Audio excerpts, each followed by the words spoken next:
If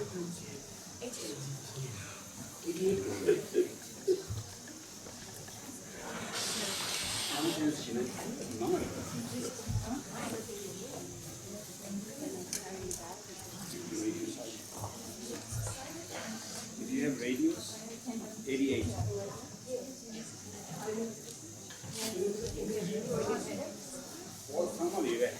Radio.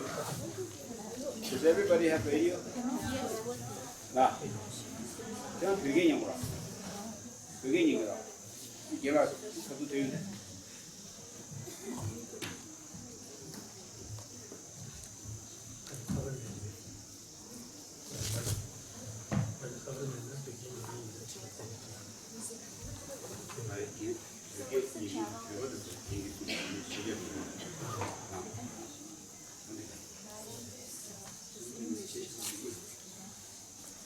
Do you want simultaneous translation or do you prefer alternate? Alternate. Okay.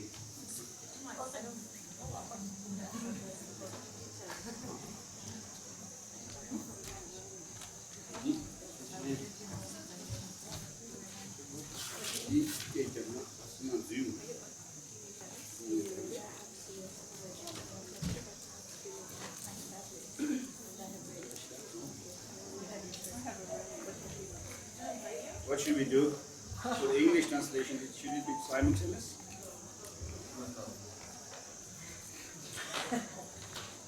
영화의 속에서 얘기가 들어와. 영화는 그게 얘기야. 되는 것 같아.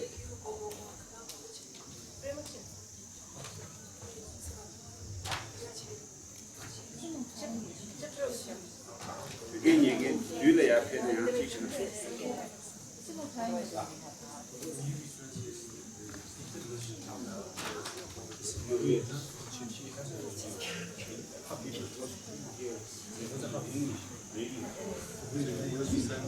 Yeah. What do you think? Yeah. Where?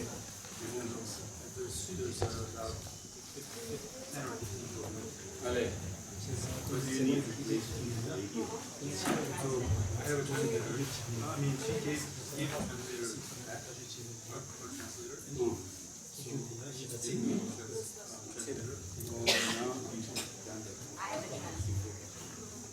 You have a translator. But then it's going to be the same frequency. Can't set the. I don't know. This is video.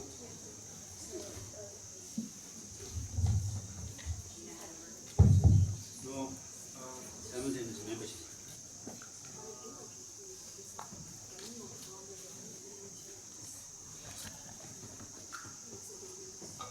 Ale.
No simultaneous.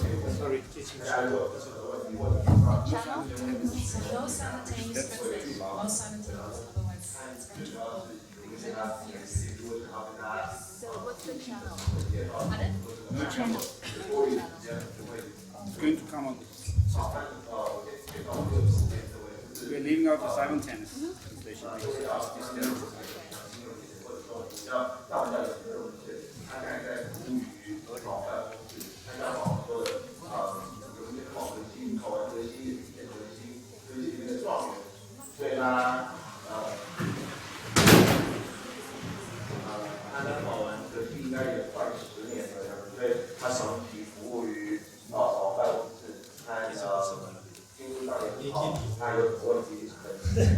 얘기해 주면 빠져도 제가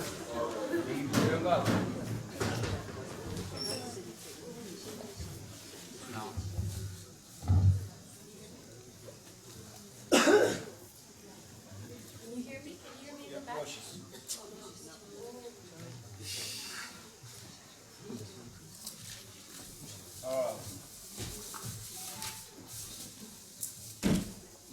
너 신의 야가 벗을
Please let me know. Can you still hear me? I'll put it back. 사람들이 시에디 되게 경험을 붙이기 동행이 싸워 댕지는 두고를 했어 어디 좀 그래서 본인 계시물 중세대 안에 동행이 싸워 있는 토요보다 용이 싸워 댕지는 토요 이제 댕지세대 다시 돈이 있는 전에 재산 돈이 기회가 지금 시작을 하는 이렇게 디자인을 했어. 기회를 주는 지금 시기를 이렇게 많이 마치 수술을 되고 거버지 검찰을 했어. 이거 So today His Holiness spoke about, His Holiness explained today was with regard to the root of suffering. Explaining that the root of suffering is the self-grasping attitude. It's the mind that grasps at itself.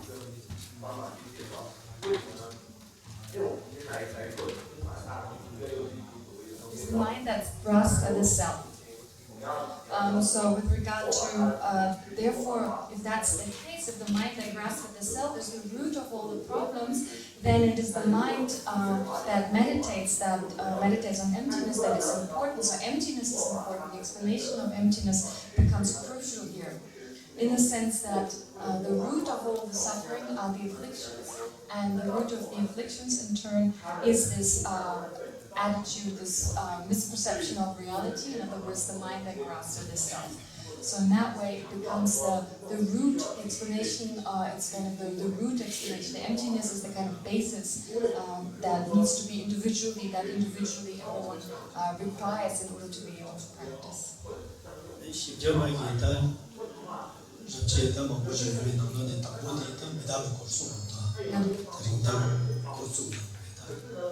So with regard to Aryadeva's text, the 400 verses, then the first chapter starts with impermanence, the explanation or the presentation of impermanence.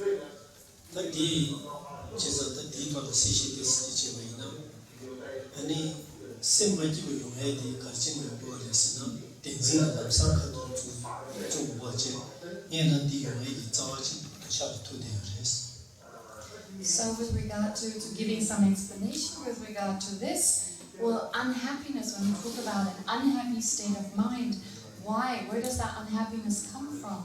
So we don't point right away at the self-grasping attitude, but rather we point at first at desire. So desire is kind of the direct cause that gives rise to that unhappiness.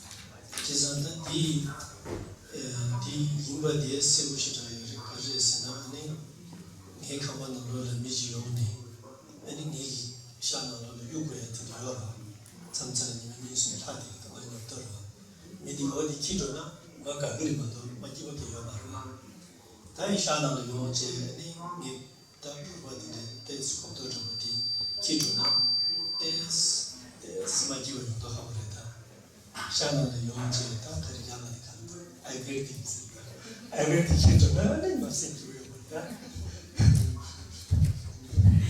So this is actually quite clear that this is the case, that suffering basically arises from attachment, from desire. It's quite clear, and it can be clearly explained on the basis of the example of Geshe-la's room.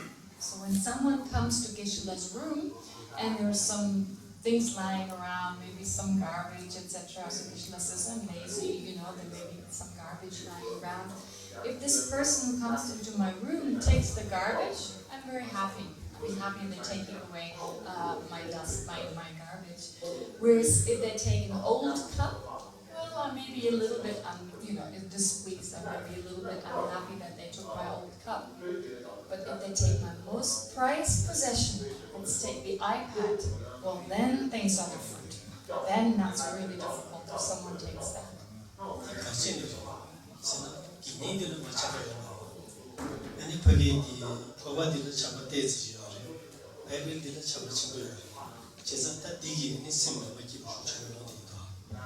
So why is that? Why is there such a difference? Well, with regard to the garbage, Krishna says he's not attached to his garbage. With regard to the cup, well, maybe there's a little bit attachment. But then the attachment is the greatest with regard to the iPad, which is why the greatest unhappiness would arise when someone would take the iPad.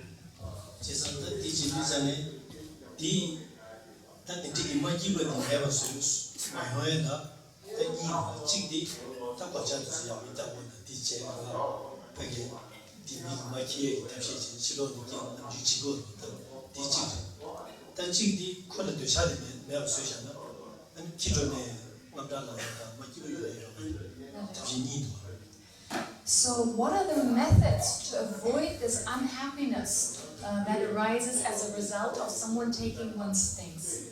Well, the first point would be to protect oneself better, to make sure that other people cannot come into one's room, that other people cannot take things away. So better security. But another method would be to eliminate attachment to one's things. So to eliminate that desire and attachment, that would be another method to overcome this unhappiness.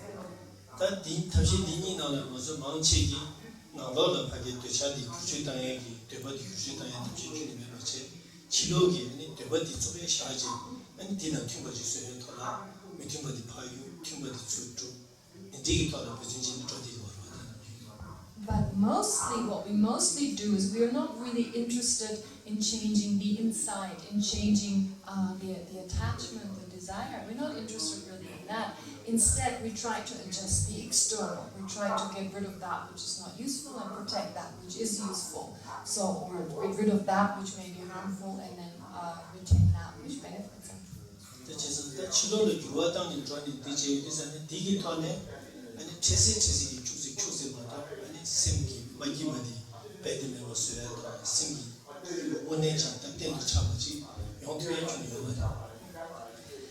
But changing the external, we can maybe avoid a little bit of happiness. We can avoid some problems. It is possible to overcome some of the unhappiness. However, totally overcoming unhappiness by just changing the environment is not possible.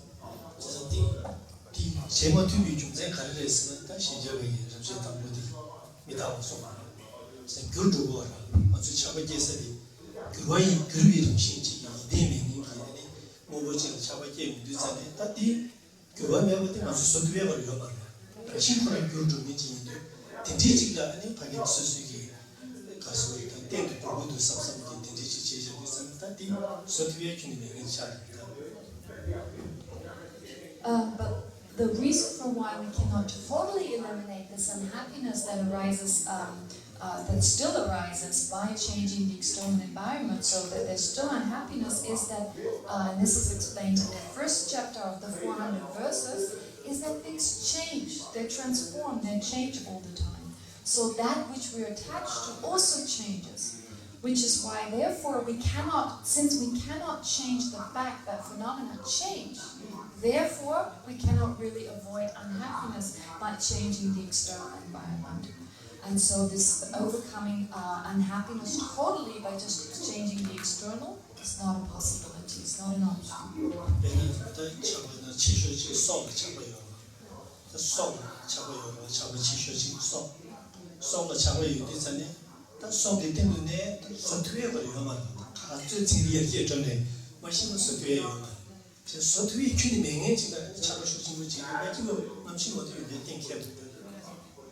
So, in particular, with being alive, with our life, we're attached to our life. So, that's one of the strongest attachments we have. And we lose our life. We have to die one day. So, there's nothing we can do with regard to stopping this process of having to give up our life. So, therefore, it makes more sense to overcome our attachment in general.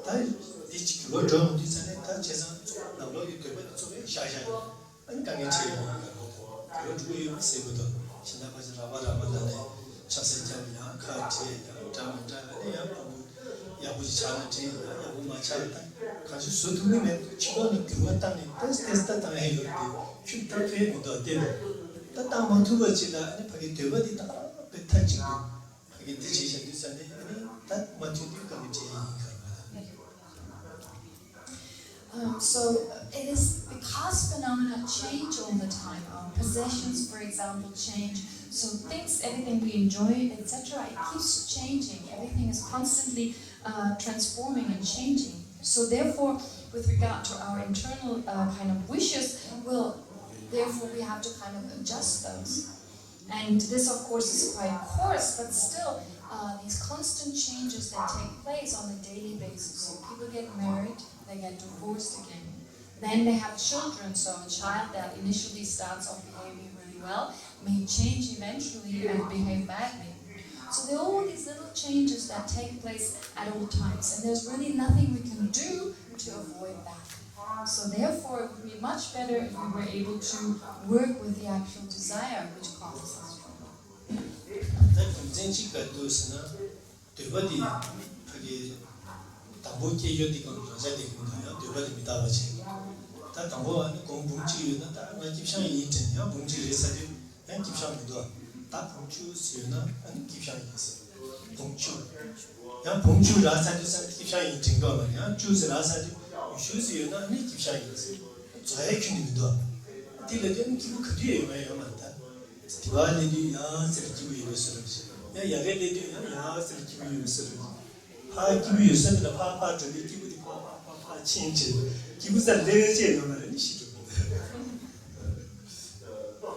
So the first reason for that is that our wishes themselves, they change. So initially we would like to have money, so we get money, we get, for example, 100,000 rupees. And thereafter we want 100,000. 10 lakh. 10 lakh. Then we want 10 lakh. Then we want 20 lakh, or 1 million. We want 2 million. So etc. It goes on like that. We're never satisfied. Whatever we have, we then want more. So we want to go over there. It looks very beautiful. From here, it looks very beautiful to go over there. And once we reach that other side, we want to go even further. And we want to go even further and continue. So we never really arrive at a place where we're really happy. And then we die.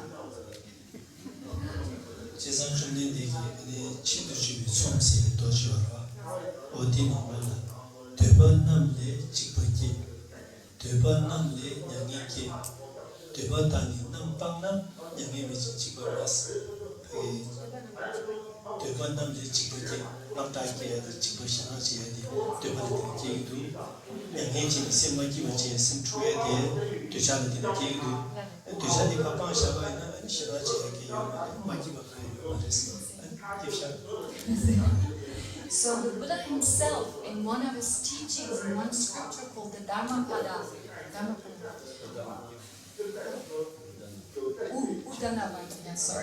So in this scripture, he explains that that all the fear arises from desire. Fear arises from desire. Suffering arises from desire. And the person who overcomes desire, that is the person who attains liberation.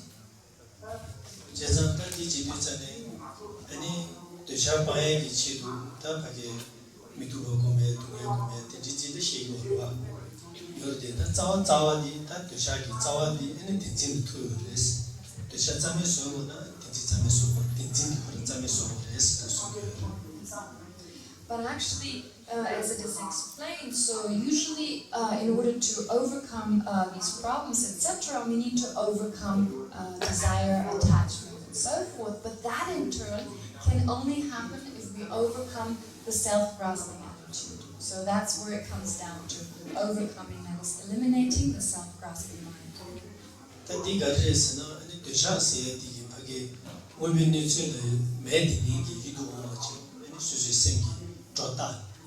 Any women the chili gave without water.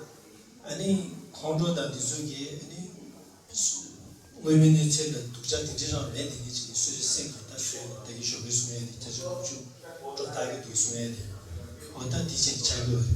Just teaching to Tasadi, any Kawatago is the bird shooting the Jota. Just teaching this and the Dutching in Havana, the duty single. That the truth is in a Tigana, the shading is real. Any she don't think that removed to judge.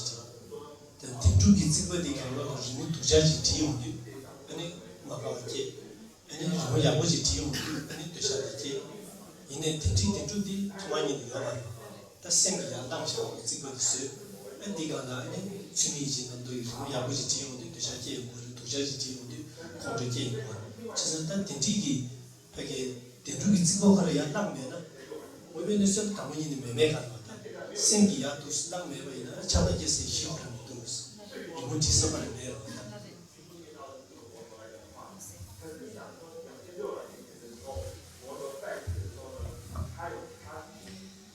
So why is that? Why does attachment, etc., arise from that self-grasping attitude? Well, that is because the self-grasping attitude, it perceives phenomena to exist from their own side. They're perceived to exist that way of their own nature. So they're basically designated by that mind, wrongly designated.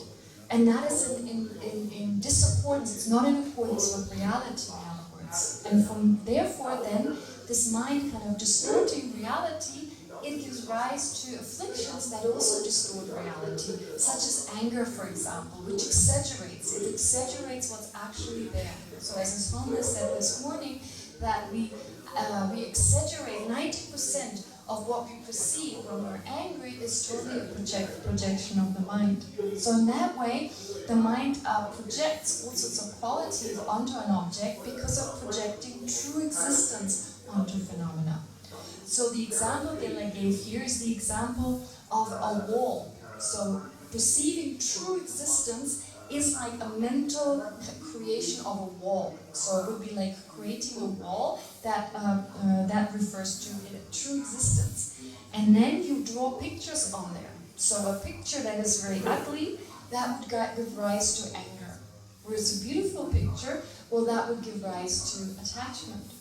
So here basically, inherent existence. True existence has never existed. It's just a mental fabrication. So it's this wall, this mentally fabricated wall, which then, this fabrication of true existence then gives rise to what is called the inappropriate attitude, which then in turn gives rise to anger and attachment.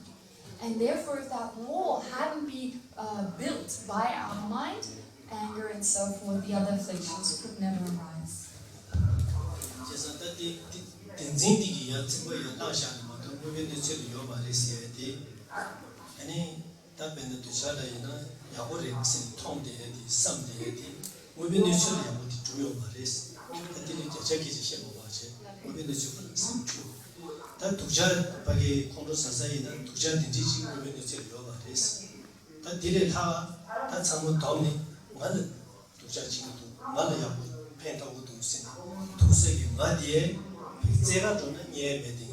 생기가 다시 주지레스.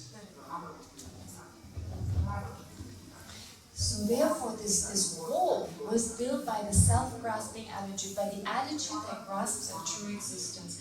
That has built this kind of wall. And so when we talk about desire, for example, we see something as good, we think something is good.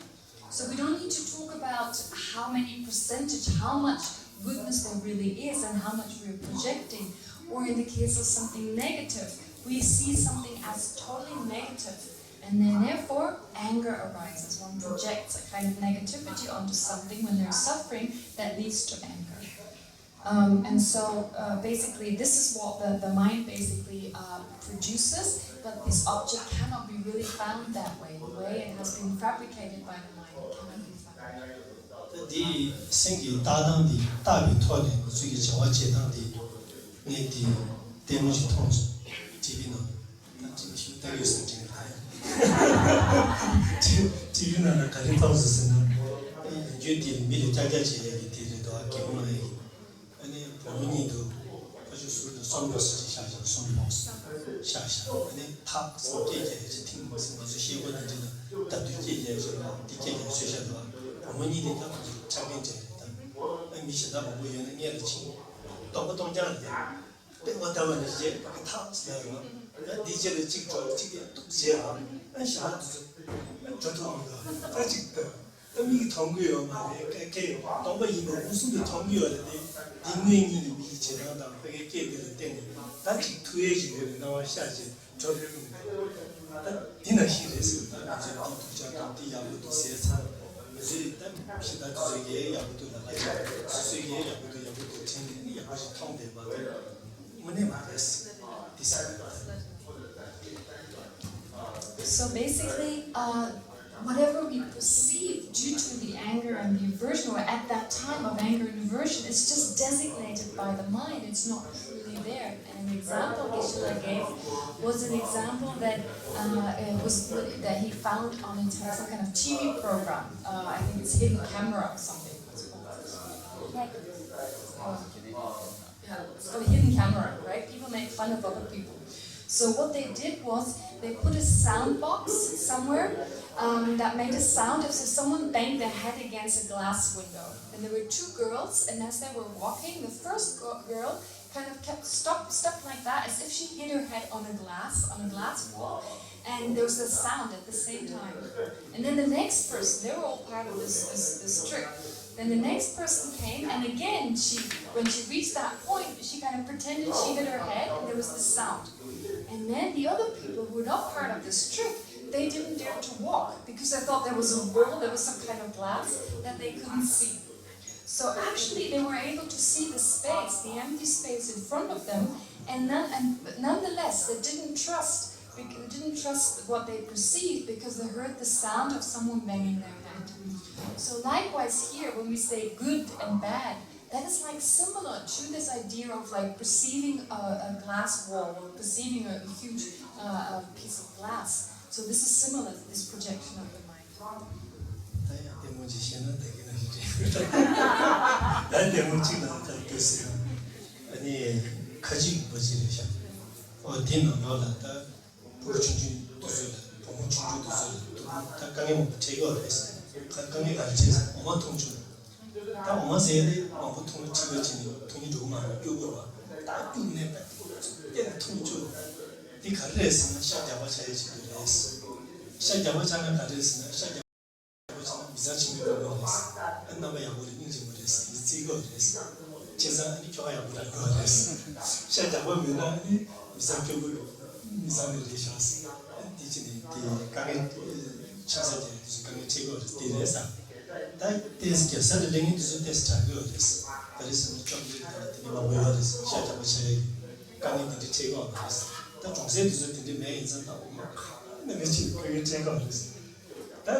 딱 생겼다. 조다셔도 자기도. Can I give another example he got from a TV program? So he's like, anyway, so he's watching TV sometimes. So the point is here, this is probably, Gena saying it's in an Islamic country, in a Muslim country, where girls, in order to get married, in order to become marriageable basically, they drink a lot of milk or a lot of cream to put on weight. So the idea in this particular country is that when you're fat, you look beautiful because it means you have a lot of money. So therefore, whoever, like all the girls, in order to be able to find a good husband, a few weeks before that, they lock themselves into a room and they eat for so long until they put on enough weight that people may think they're prosperous and that people will marry them, that someone will marry them. And Geshe is saying, well, those who are rich, for them it's easier. They may eat some chocolate and other foods that very quickly help them to put on weight. But those who are really poor, they drink a lot of milk. They drink so much milk that in the end they feel like throwing up. Milk and cream, etc. But the point is basically that there's this perception of other people that these are rich girls, they come from a good family, they're prosperous because they're fat. And again, Yana says this is an example of the mind just designating prosperity, designating that this girl comes from a good family because she's chubby and fat. So that's just another example of the mind just labeling or designating.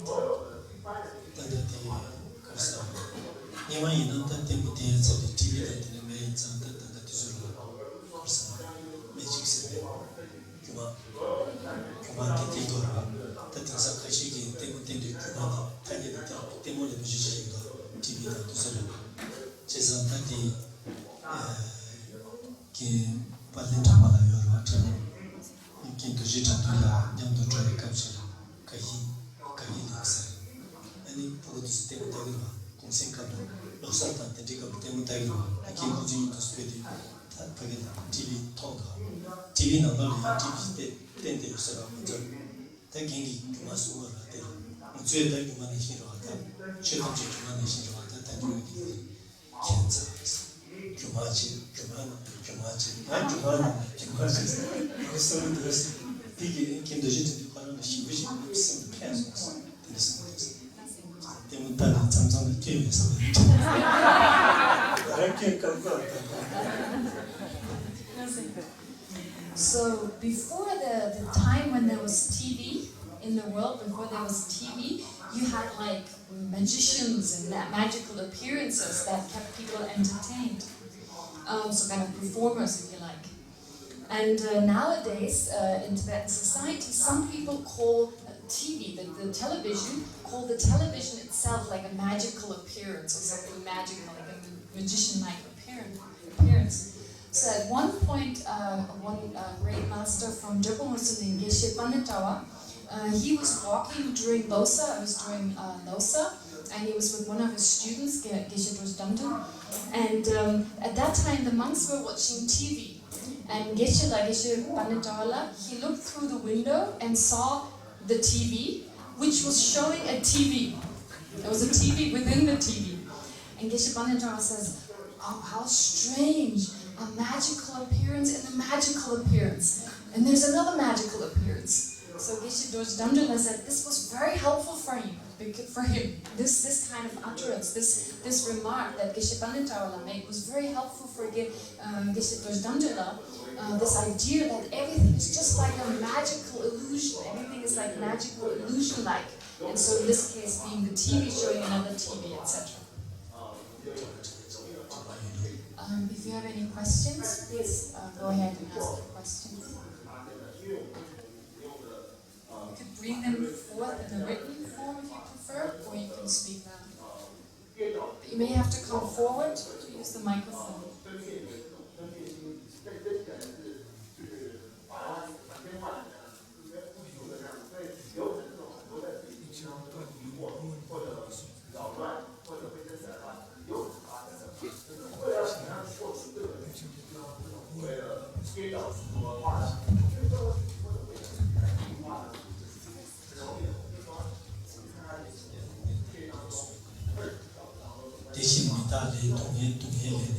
source. Midawala Tene, Tumewache, Tumewala Tene, Tamewachi Suiva, Atika Suki. So, Geshe asked a question with regard to Dharmakirti's Pramanavartika. So, one verse which basically says, so with regard to the Four Noble Truths, so from impermanence, then there's suffering, from suffering, selflessness, and so forth. So, what is the meaning exactly of that particular verse?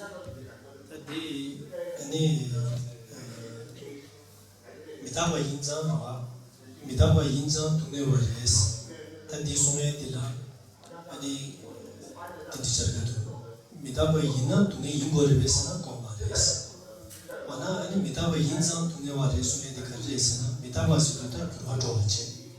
Tan Kurojoya Dian, Zugita Pumota, Longi, Longita, Tigedina, Kurojoya, Kujik in Kurojo. You had let in Kurojo, let them more Kurojo. Lena Numo giving Kuruina, the Lois, Dujin Midawala to be So with regard to this verse, which basically says that suffering comes from impermanence. So here it's because of impermanence, then there is suffering. That doesn't mean that whatever is impermanent is necessarily suffering. What it means is that things being impermanent means that they change. That which, for example, our possessions, our body, that which we enjoy, is constantly changing. And what is the reason for why it is changing? What is the cause? What gives rise to that, which makes it change or which transforms it? It is karma and afflictions. So therefore, that changing, that changeability or that transformance due to karma and afflictions, that is suffering.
Now, with regard to suffering, then, so first from impermanence, one infers suffering. From suffering, one infers selflessness. So how does that come about?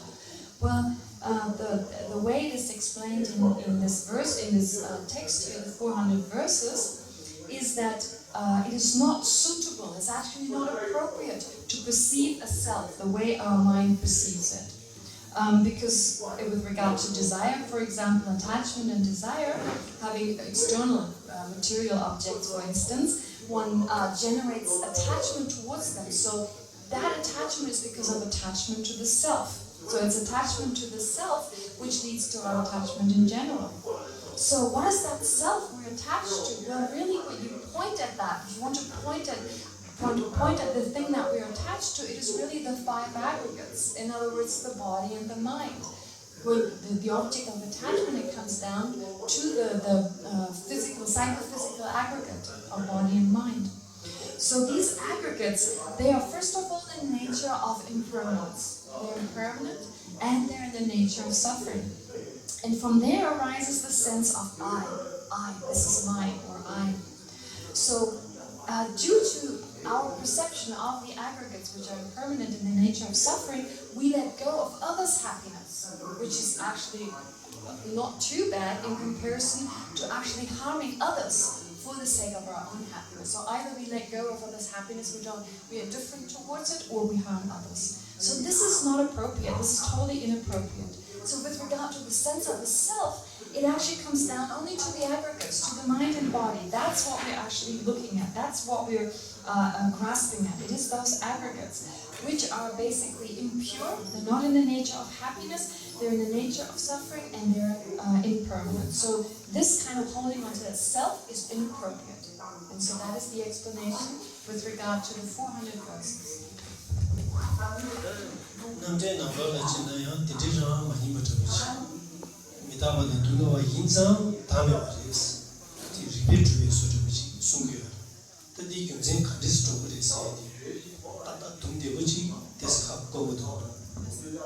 Now in Dharmakirti's Pramanabatika, the explanation of how from impermanence then you have suffering, and from suffering you come to selflessness is slightly different. It's basically saying that you apply a reason. You say because phenomena are impermanent and in the nature of suffering, therefore they are selfless. So they give that as a reason. Impermanence and suffering are given as a reason in order to establish selflessness. But how that is established is difficult to explain.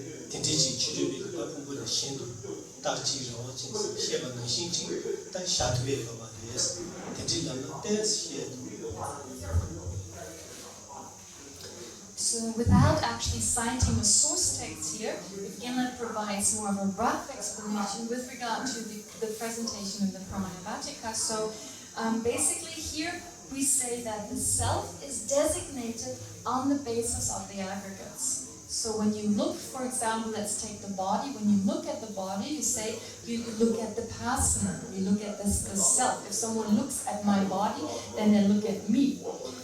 If someone if someone hits my body, then we say, I'm hit, someone hits me. If someone touches the body, I say they touch me. And if someone designate on the basis of the body here, and then designate therefore on the person.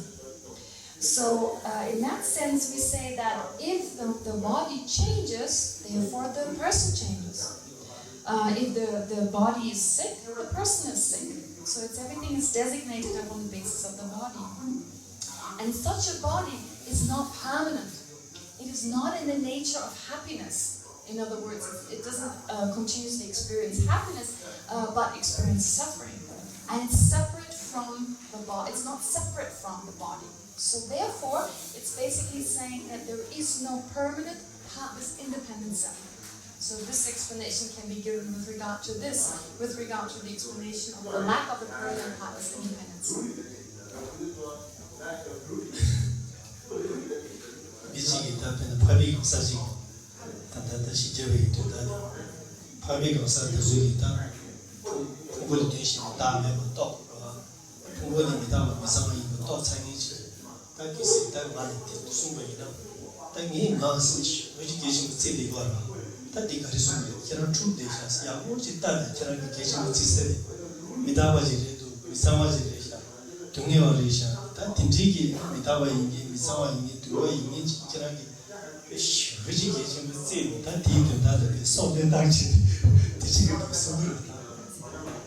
So Gela says, to give you an example of an Arya person, a person who's realized the ultimate nature, so they have understood that there is no person that exists as separate from the aggregates. There is no I that exists as a separate entity from the aggregates. And they would say, if they looked at Genla, they would say, well, think about it again, you're mistaken. The way you perceive yourself is not in accordance with reality.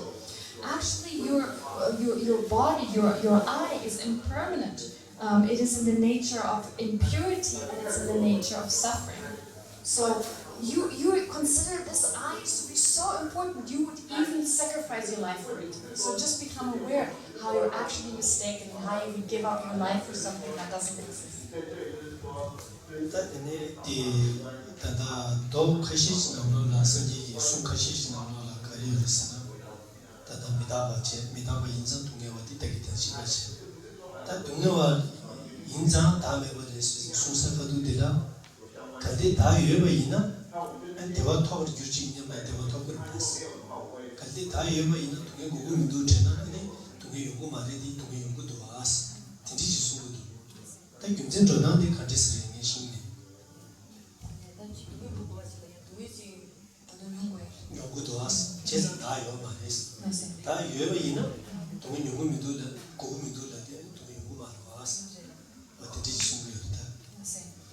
In some sutras, that is in some of the words by the Buddha himself, well, there's the explanation of impermanence giving rise, or the understanding of impermanence leading to the understanding of suffering in the same way as Geshe-la explained it earlier. But then the explanation of how one comes from suffering to an understanding of selflessness is slightly different. In the sutric text, the explanation one finds is that if such a self existed, if such a self were really there, if one wanted to experience happiness, one should be able to experience happiness. And the suffering which one doesn't want to experience, well, one should be able to actually be able to get rid of that type of suffering that one doesn't want to experience. If there were such a self, hypothetically, one should also be able to attain the kind of happiness that one wishes for.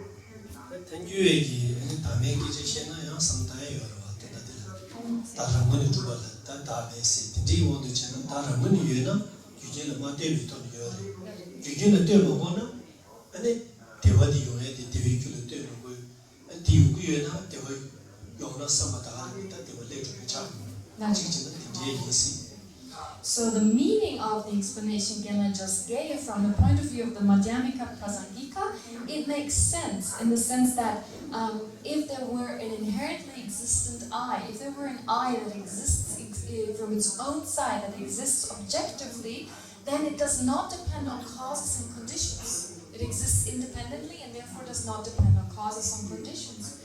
And if that doesn't depend on causes and conditions, well, happiness wouldn't depend on causes and conditions. So one wouldn't have to accumulate the causes and conditions in order to experience happiness. Rather, just the thought, I want happiness, would be sufficient to experience happiness. More questions?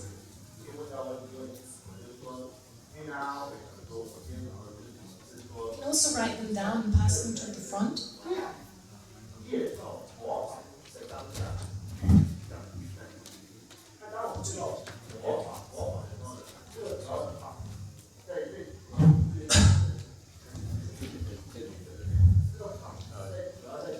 So fortunate to be hearing such a good teaching, and it's really sinking. But my doubt is, when we hear the teachings, we seem to understand and we think that it's really there, and we think that the need is there for us to change. But to change is so difficult, we are so strongly embedded in it, it's very, very difficult. So what are the methods that we should adopt to change and realize, reach wherever we are supposed to reach? Basically, to get rid of the negative emotions and the surplus divine.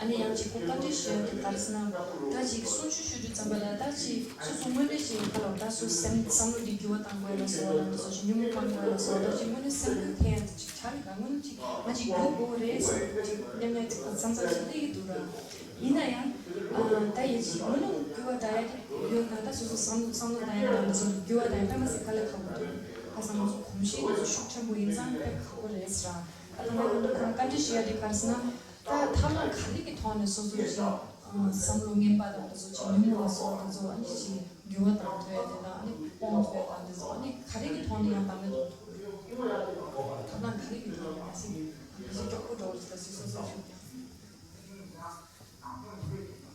단디 내가 교화당시에 들려드리도 꽤나 아니 쉐버콤스 무슨 남주들라고 단디 칸일라 용타로 쉐버콤스 내가 아니 디지털에 아니 쉐버콤라도 다다 왕초나로라 마치 다시 배제 요즘에 루수시라면 쉐버콤라나 아니 직라베이나 아니 구제대지 된지지가 아니 쉐버콤스 고도도 딜라나 검세 지비주 대다게 되는니다 파게지 남제 인기디에들아 디 검세 지 고된지 요만 Well, in general, with regard to changing, so to making those changes that you mentioned, well, in Tibetan society, for example, there's this expression that also a lot of Tibetans use, would say like, be patient or familiarize yourself with being patient, get used to being patient. So a lot of the ordinary Tibetans, like the ordinary population, or the ordinary people, they think to be patient, to practice patience, or to familiarize your mind with patience means to just, when someone says something abusive, to just put your head down and just let it be. That's not the meaning of being patient, of this, like familiarizing yourself with patience, because here the word to familiarize has a specific meaning. By just kind of putting your head down and just accepting whatever happens, that does not fulfill the meaning of the word to familiarize yourself. 제가 디나신요 가시기 아니 딜리테 스타일 두즈기 아니 베제테스 준치미 두즈기 아니 코르지디 아니 신에 비자모지 진주 진주모 뭐가 제가 차직다 거 하고 가나 차직 예제 다디 편도 요마다 하고 가 다시 샤 아니 코르지에서는 아니 신에야 디모주자 아니 가시기야 계세트디 되게 나도 주샤주디 샤 아니 코르지에서는 아니 양쪽 쪽이야 친지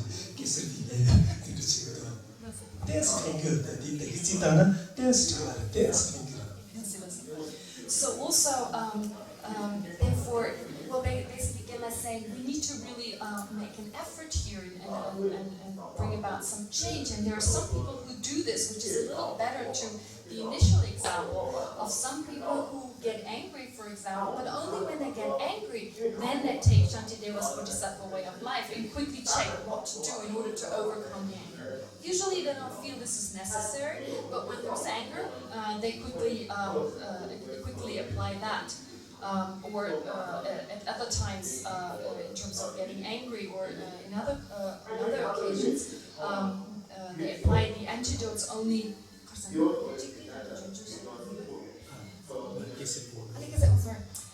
wrote cassette, I couldn't see it. I couldn't identify it. Anyways, again, I said also some people, usually they don't listen to teachings, they have cassettes or CDs of teachings, and then usually they don't listen to them only when they get angry. Then they quickly look at the teachings, they listen to the kind of teachings that tell them how to apply the antidote.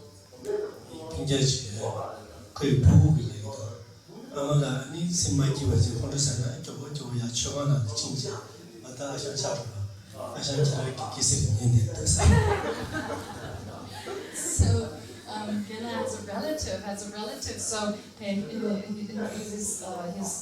sister, his relative lady, so his nephew tells Geshe-la that when she gets angry, she very quickly goes to the altar room and listens to teachings by Geshe-la. So to be able to apply the antidote.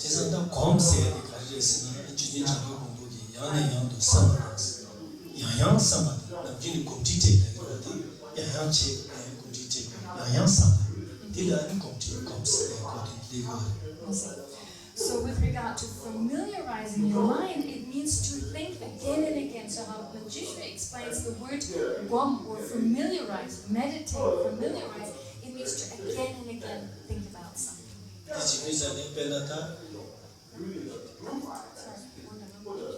Sorry, I mean Maitreya said so. To meditate, to familiarize means to again and again think.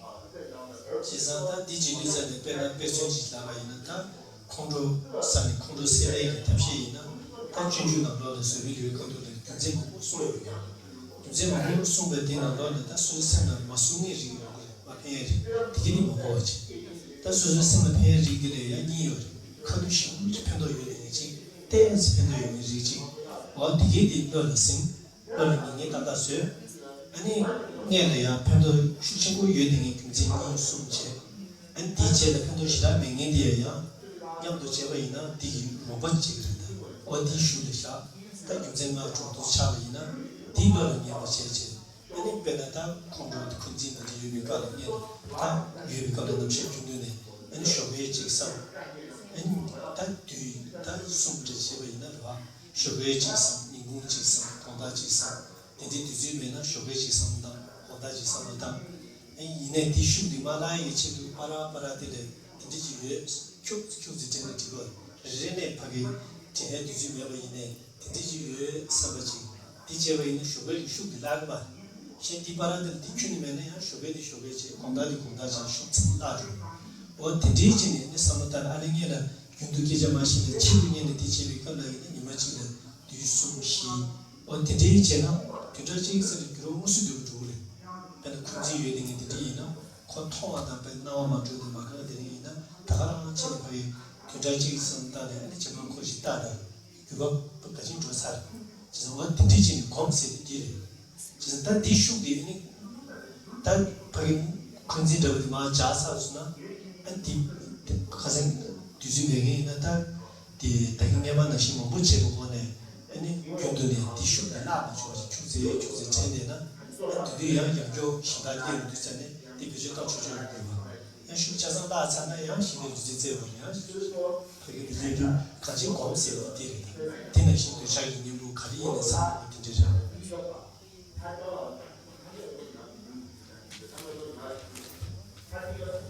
So, to cite an example, for example, if one has very strong anger, one feels very resentful and angry with regard to another person, one is unable to really control this, so one should take the chapter on patience from Shantideva's Bodhisattva. One should look at that and then see which reasonings are more beneficial and which reasonings are not beneficial in order to counteract that kind of anger. So just to check which of the reasons that are presented that are beneficial and which ones are not. And of the ones of the reasonings presented in that text one finds beneficial, one should again divide those reasonings, one should make another classification into those reasonings one finds really important, really helpful, and those one finds only, they're not that beneficial, but still kind of helpful. And then start by reflecting upon the reasonings presented in that text one finds the most beneficial. 2 or 3, several of them, go over them, but then also go over the different types of reasoning one finds less beneficial. And in that way familiarize the mind, so that one ends up with like 5 or 6 different reasonings that one then applies with regard to one's anger and resentment directed at another person. And one can do this if one has time 3 times a day. One starts in the morning and does another session in the afternoon and one more in the evening. And if one doesn't have that much time, well then once in the morning, once in the evening. But in that way, and also what one should do on top of this familiarizing the mind with these different reasonings, one should again and again throughout the day remember, just thinking, oh, there is this reasoning I've been thinking of this morning. By merely remembering there's this kind of reasoning that helps me to overcome the anger, one keeps it fresh, one keeps the force of this familiarity or that familiarization or meditation in the morning, one keeps that fresh. Otherwise, there's danger that one loses whatever one has reflected upon in the morning. So in that way, slowly one is able to overcome one's anger, one's resentment with regard to the person, with regard to this person. So this is something one can directly, after a few weeks, after a few days, one will notice that there's a difference. Even after a week, there will be a difference in terms of one's emotion with regard to this person. And so this is something where one brings down this resentment. After some time, the resentment goes down just because of this familiarity of accustoming or of making the mind familiar with these ideas, meditating on these ideas. And then even with another person, when something else occurs, well, again, maybe one needs to go through the reasonings all over again, but it's still that there is some force left, some force with regard to the earlier kind of familiarity.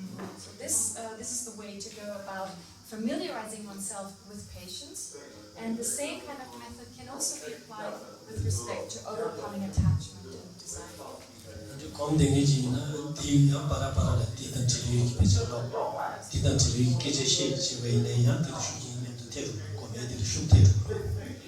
a person who meditates in such a way, they should also look at other texts, texts that relate to that particular meditation, and familiarize themselves continuously in that.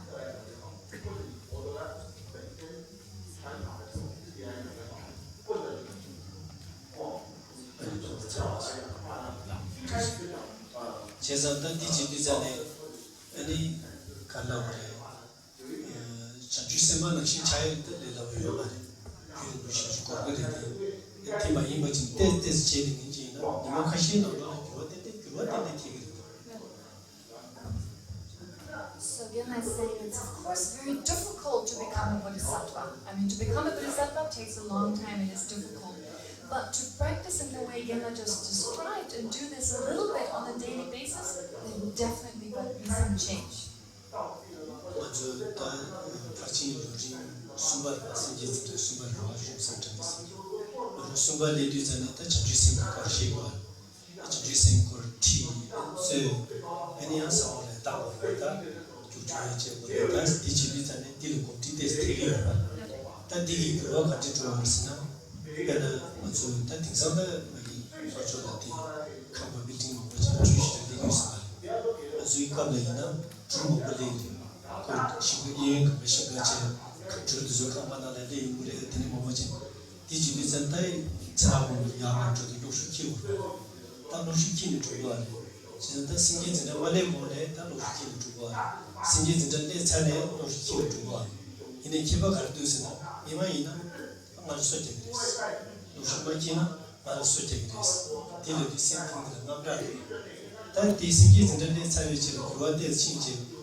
So, for example, Geshe-la is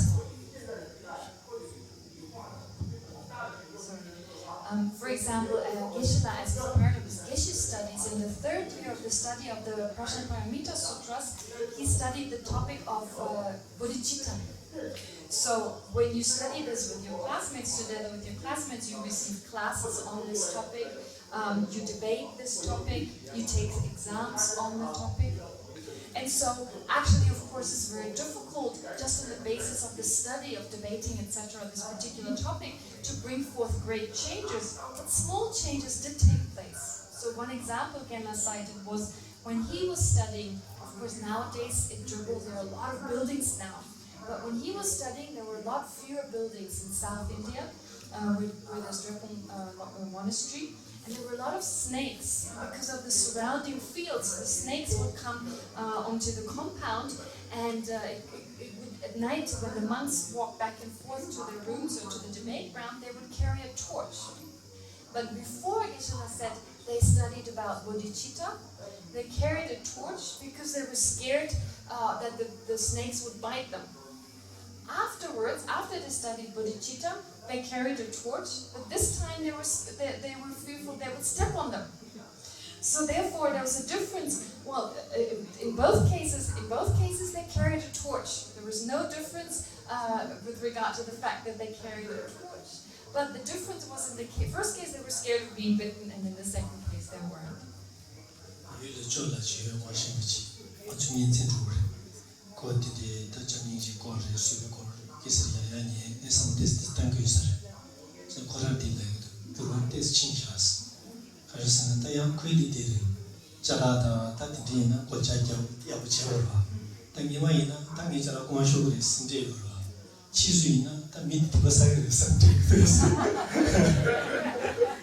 So someone who's very close to Genla from Nepal, relative, like someone who's related to Genla.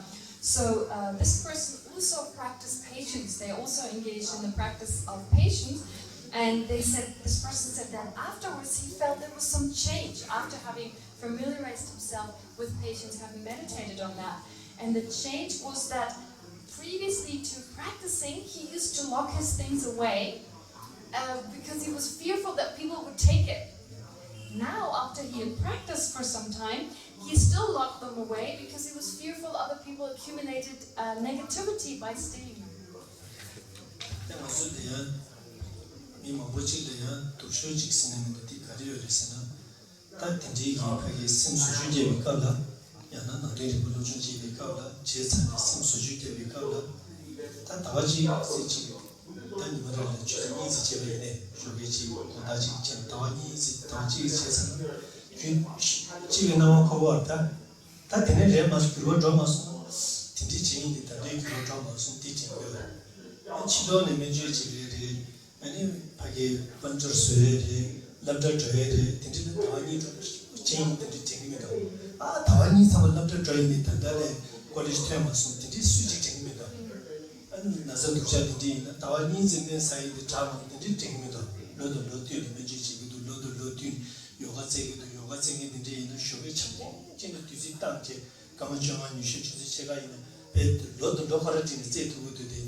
So one problem is that a lot of people face is when they try to change their mind, to transform their mind by practicing the Dharma. So they learn about philosophy, they learn about the Dharma, and then they try to transform their mind.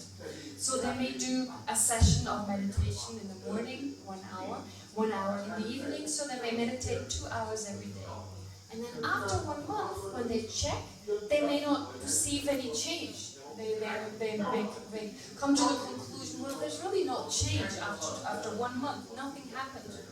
But this is actually, it doesn't really make sense to have that attitude, because anything else we do, for example, when we're sick and we're undergoing treatment, or when we're getting education, when we're working, we never expect these instant changes. So someone, for example, going to school for 2 months and then expecting to be able to go to college, or someone who's sick. Some people, when they're sick, they have to undergo treatment for months and years, for many, many years, until they feel better. Or another example I gave is the example of practicing yoga. So for many years, every morning, early in the morning, you practice for 15, 20 minutes, and you continue like that for many years. So there's never any sense, oh, there's no quick change. You just continue doing it. You just continue to familiarize with this. So this wishing for instant or quick change, that is just a creation of the mind. To expect that kind of change, that's just a creation by the mind.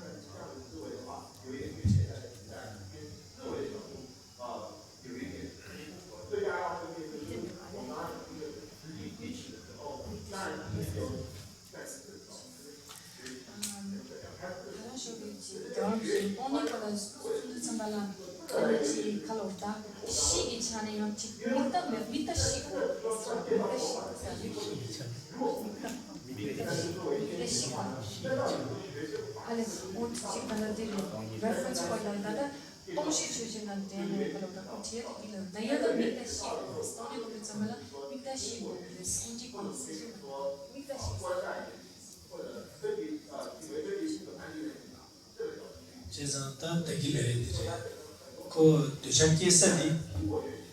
我们那些的约定的这个，约定的大大经济都在这个嘛，都在介绍的店主给他这个老板那些店主这个样当，随随个生意大小就进，那你现在都在这个有一堆，其实到第有因为你要嘛的是，那就真的到都在介绍的，但这个里面我说下，如果有生意这个到下面就加了，第二个明天形成。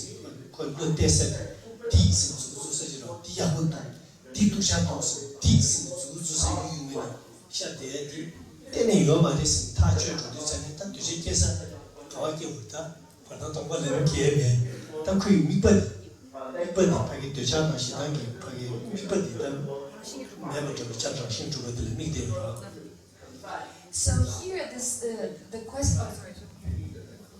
Read the question. So, His Holiness mentioned that to come to the correct view of emptiness, one must attain a perspective free of all reference points. So, King Geshe-la, please explain this. So, this, Mikde Shikwa in Tibetan, or free from all reference points. So, the explanation Geshe-la gave here was, well, this is similar to the explanation he gave early on with regard to how to overcome attachment and desire.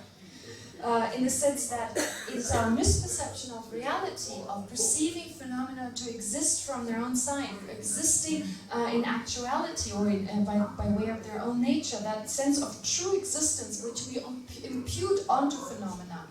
So this is what we need to overcome. We need to basically tear down the wall that we create, the wall of true existence, that sense of inherent existence. That we have to tear down.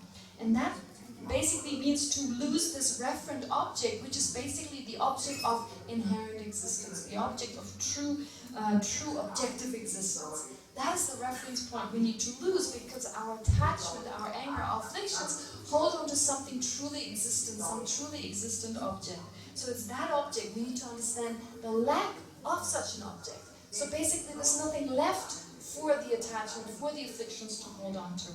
So it's that reference point in the sense is the object here, the inherent existent object. That reference point we have to pacify, we have to overcome. But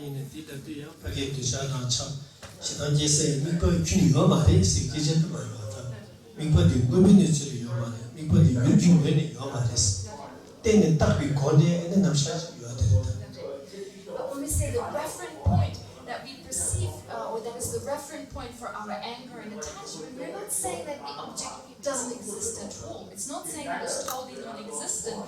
It's just saying that the object of the attachment, the object of our desire, of our anger, it doesn't exist from its own side. It doesn't exist in actuality, or it doesn't exist from its own side inherently. But it exists as a merely designated, as a phenomenon that is interdependent, dependent on designation.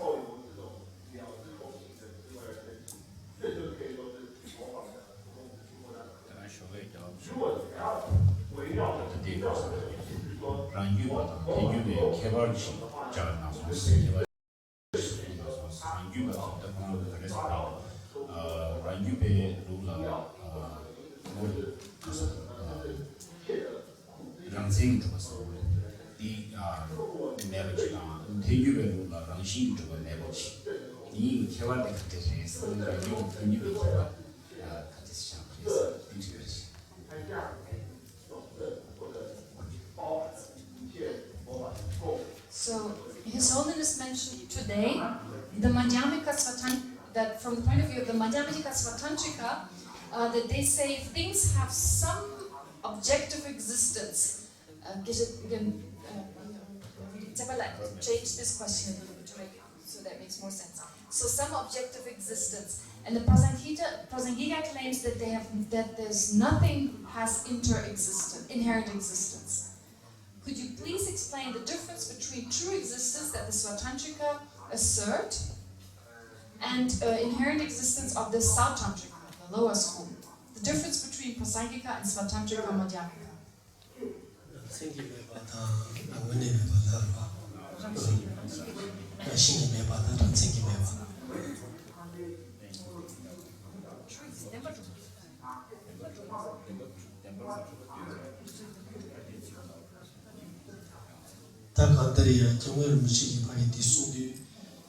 Rashingi Mebata, Ransengi Mebas, Ue Megi Tone, Tendita Pechi Sumari, also Gondor Stay, the Chigiri. Then you carry Cardes, Ranjubeki, any Karsa, Tendamber Bay, Young Double Juba Bay, Ini Ramun Juba Yori, Ransengi Yoris, DJ. Then you Lula, Tendamber Beba Mase, Tigana, and Ransengi Juba Bay, Ramun Juba Base, or Tiri.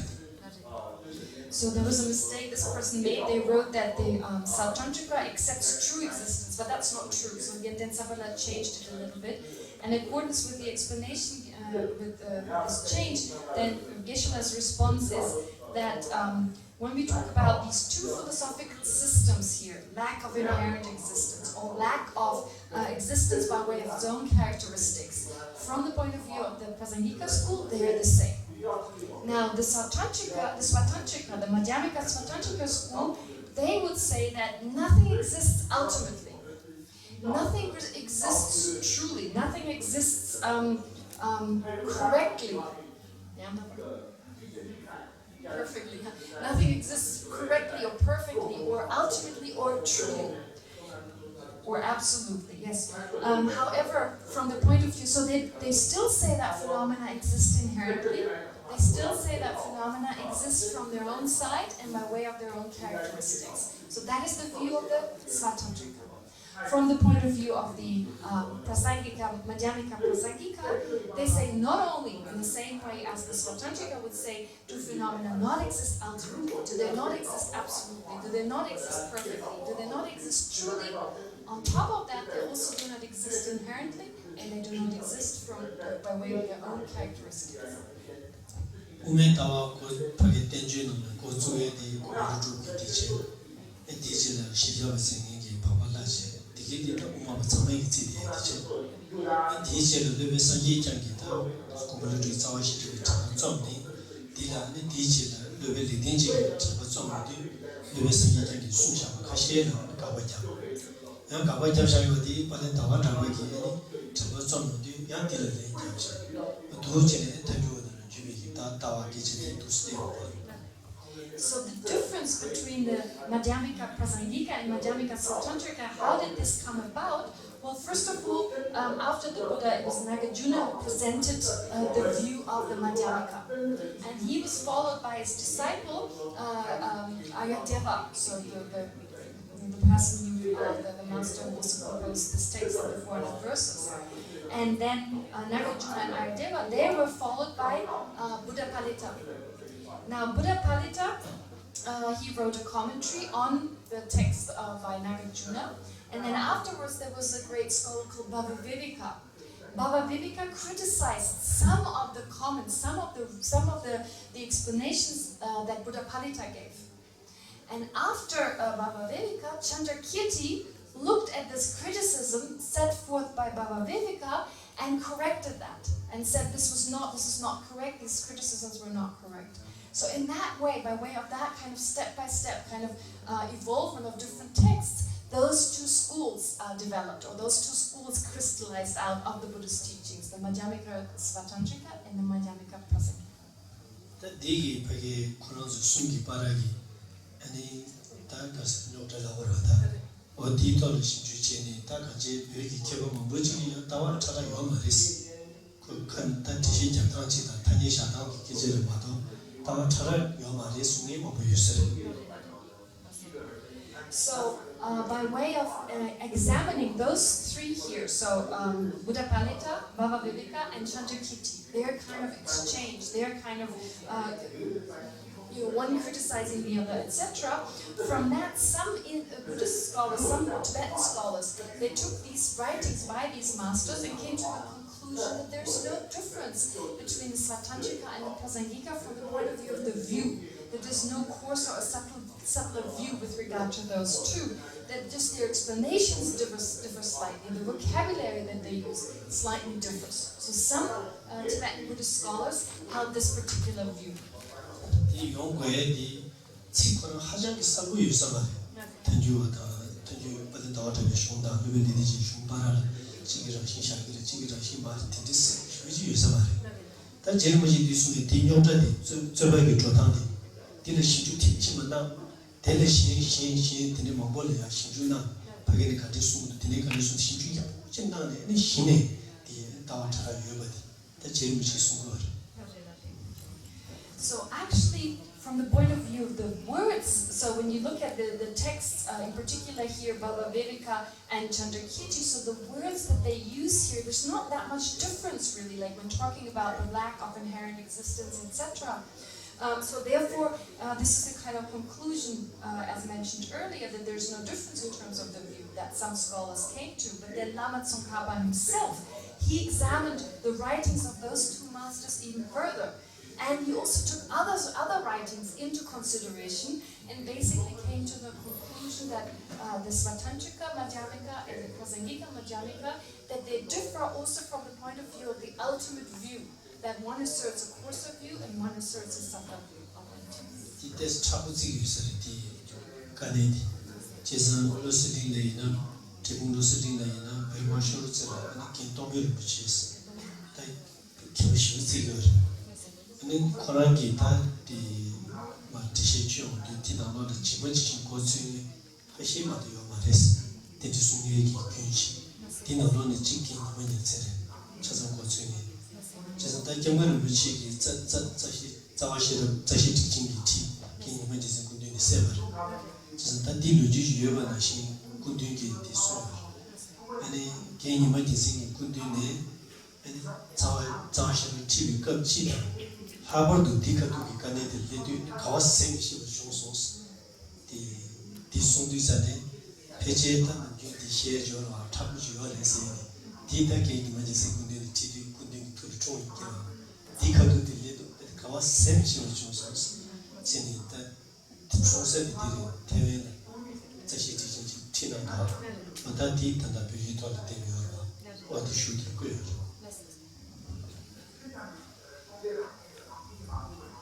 So there's this is a key point, it's a very important kind of issue here that is very difficult, this particular issue that was just mentioned. And there's a great master, Dongpo Rinpoche, so when he explained this point, at some point he gave an explanation of this particular issue of the view being different or not different between the two systems. He said that one of the few masters who really understands this point is Gengyima Gyaltsen, who was a great master from Japan. And His Holiness the Dalai Lama himself received teachings from Gengyima Gyaltsen on the Mula Madhyamika Karika, or the fundamental wisdom of Nagarjuna. He received teachings from Gengyima Gyaltsen. And His Holiness the Dalai Lama, he composed a book. There is a book that has been written as written down with some teachings His Holiness gave in Taiwan on the text Fundamental Wisdom of Mula Madhyamika Karika. And in this text, Taiwan, we gave to Taiwanese, we gave to Taiwanese this teaching, and as a result of that, a book was written, which is a commentary on the Fundamental Wisdom. And in this text, he mentions that when he received teachings by Gengyima Gyaltsen, and in particular on this point, that's such an important point, His Holiness experienced great happiness, great joy, great delight in his mind, since Gengyima Gyaltsen was able to explain this point so well. And so as a result of that, this particular issue, which is so difficult, of the subtlety of the view, etc., as a result of this explanation by Gengyima Gyaltsen, His Holiness experienced incredible delight. So you can find that said in this text, in this book.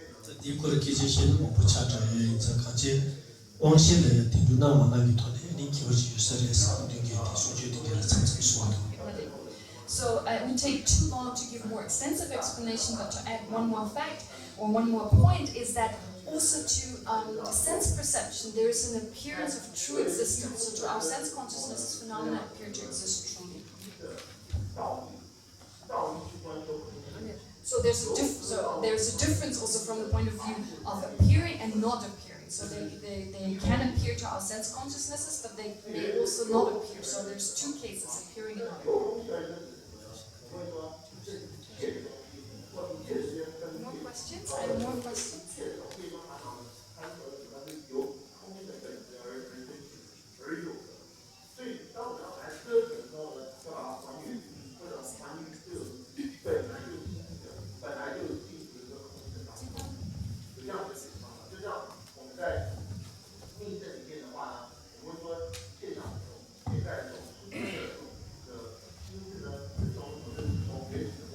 지금 동의스나 방문의 주말에 유의 거의 장 내도라让你没买的人一家送这几年新年东西，我大人没给什么，你肯定叫人钱，送去那有的挺就送着，但没得吃草啊，吃草啊没把送，东商就挺这，等于说东西讲被告诉你命运讲的是啥的。你这他被告诉是给我到听着当给，听着俺同学听着俺那个，你东西我速度，东西讲被告诉东商涨，东商对不对？然后你没把涨，越别去了，这他被告诉是大大人，因为东西大大人把的这头被告诉，新年大大人都做着听这个同学是啥的。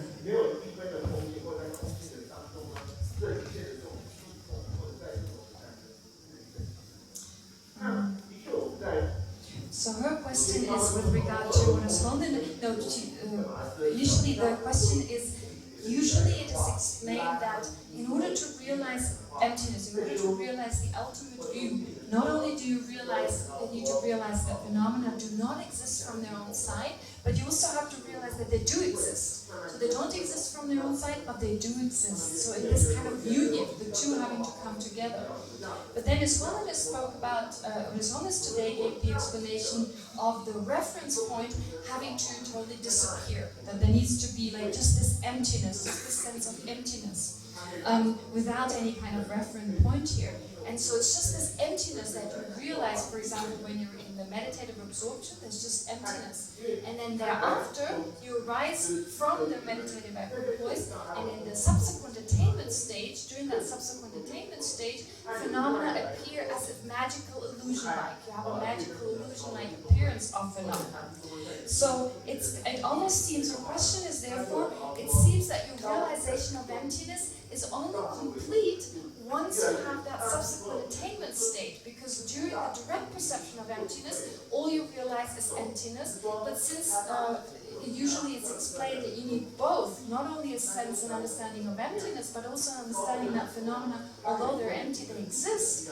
Therefore, it seems only during the subsequent state you actually have completed your realization of emptiness.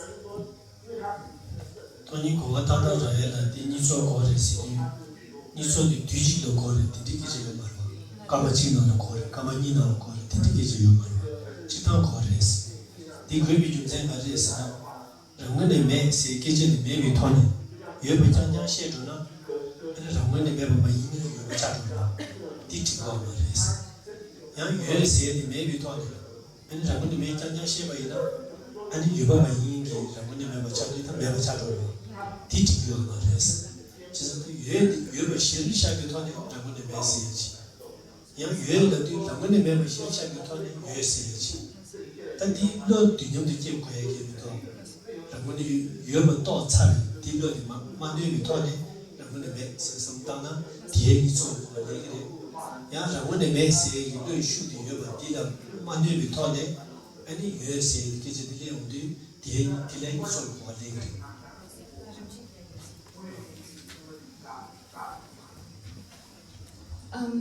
Now, here, with regard to understanding that although phenomena, so in understanding those two together, understanding that phenomena don't exist from their own side, but at the same time do exist, still are existent, it doesn't mean you have to realize them simultaneously. So no one is actually saying that at the same moment when you realize the lack of inherent existence, you need to understand both in the sense that you understand one, and then after some time you also understand the other. So in that sense, this understanding needs to become complete. Because otherwise, if you don't, if you understand that phenomena do not exist inherently, but you don't get a sense that they do exist, you may fall into the extreme of thinking they don't exist at all. So that may be a kind of extreme misunderstanding that arises, so that they actually don't exist as lacking inherent existence. So therefore, it's important here that you gain this understanding of both, that although they lack existence, objective kind of existence, nonetheless they can be positive in reality. or they can be posited as existent. So in that way, you don't need to gain that understanding at the same time, but you can first, for example, understand phenomena exist, and then thereafter come to understand they don't exist objectively or from their own side, or the other way around. First you gain the understanding that phenomena don't exist from their own side, and then that they do exist. So in that kind of gradual fashion, without having to understand it simultaneously. 그래서 디제 뒤전에 다 같이 디 대만이 계제 차는 거 알아요. 대만이디 애니 다다 남중정으로 미치는 디송도 공식 외인이나 시. So this relates basically to the true truth, the conventional and the ultimate truth. And His Holiness the Dalai Lama usually says they're like two sides of one coin. 제가 maybe choose something ramune me sintara ka shawaina ai honda deja shuchawa yore diso. So when we talk about from the side of like non-existence, one should think of the lack of inherent existence, and that is very powerful. That understanding of the lack of inherent existence is very powerful in terms of serving as an antidote to the afflictions. 디 장장 강도 샤제 이 정은 파기 주도에 따라서 저거는 maybe 또 유에스 기재되면은 장기지도 계속 매요. But if it's 어디 내려디 또 야분이 이제 But if one is too strong, if one goes too strong in the direction of just this absence, instead of also focusing on the fact that phenomena are merely imputed, then it's very difficult to generate love and compassion, because one has only gone into that kind of negative kind of direction. So one also needs to have the sense of phenomena existing interdependently in order to generate love and compassion.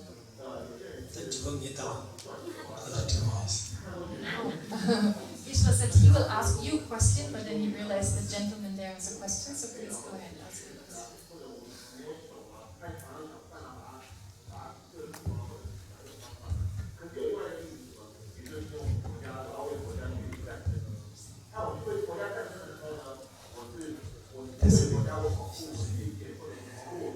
Thank you. You mentioned that these two texts. They differ from each other in their construction of ultimate reality. No, this Madhyamika system. They differ in their construction of ultimate reality. If you could elaborate how. And my second query is, you refer to the holiness, learning from this inspiring teacher. And then, so he was very touched by his interpretation of the tradition. And then he also wrote a commentary. So my query is that the holiness's commentary on this tradition, how does it differ from his teacher, or it was just an elaboration of his teacher's point of view?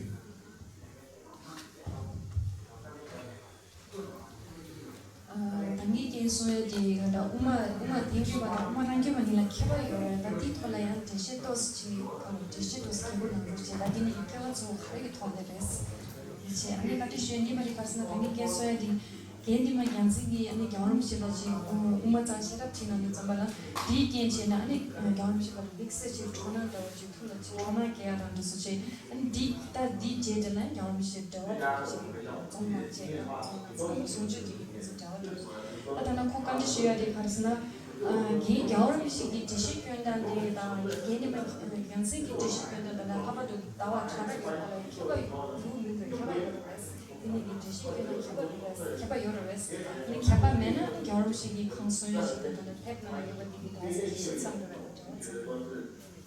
저거는 뭐시기 기님을 제신 군들이 세제 아니 툴을 주로 중에 아니 디고르 뜻이 좀 되게 잘하네. 자와시 자시 특히 TV가 되게 계제디. 디디디 총송세에 디 슈디 거를 가면 주셔. 다티 바게 점바 말에 순진한 디디 거셔.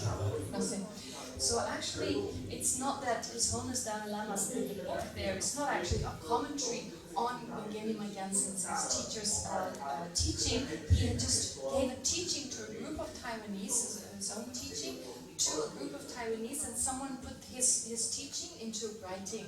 And at that time he mentions, his holiness mentions that when he received teachings by his teacher, he experienced great delight. 그런 자아니라 아니 수비지 뒤에 말 파기지 뒤에 Gela is saying, actually, since you're from India, you shouldn't ask him a question, he should ask you questions. As the oldest student. 이 디콜레 테스 디체웨이나 다기다바나 신치니 다다 디디도다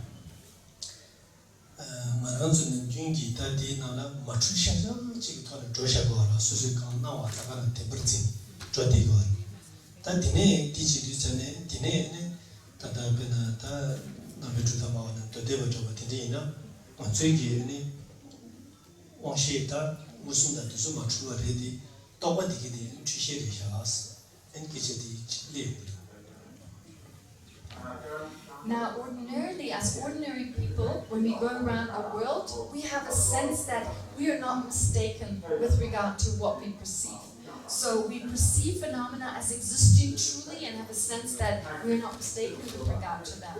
But when we look at the different philosophical systems, starting with the Sautantrika, so from the point of view of the Sautantrika, sense direct perceivers, so sense perception, sense consciousnesses, they are not mistaken. They're not mistaken with regard to their objects. However, conceptual awarenesses, they are mistaken. They're explained to be mistaken.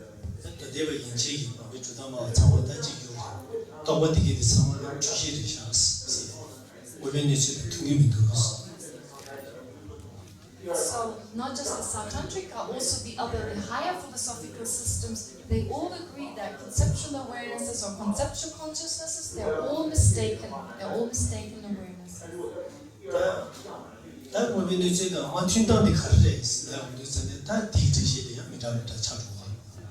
So then, what exists? What is the mode of existence of phenomena in actuality? With regard to that question, the different philosophical systems have different explanations.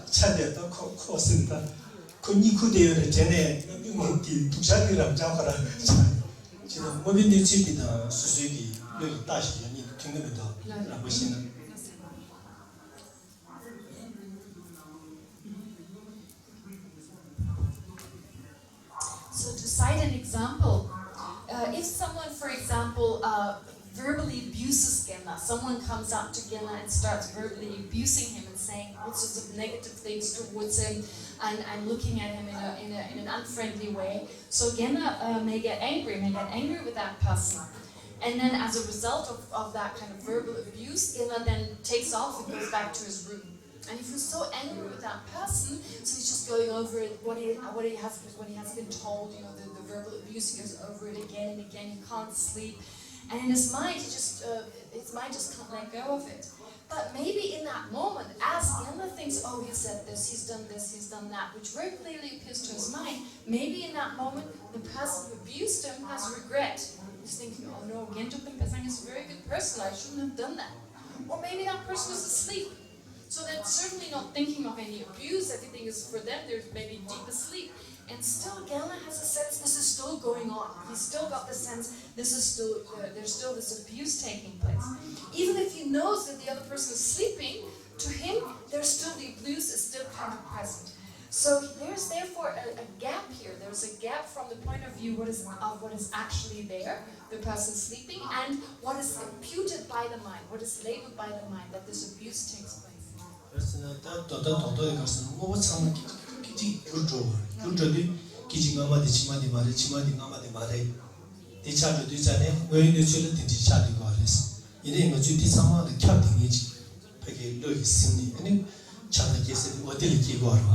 Di susu tobe tasha yore.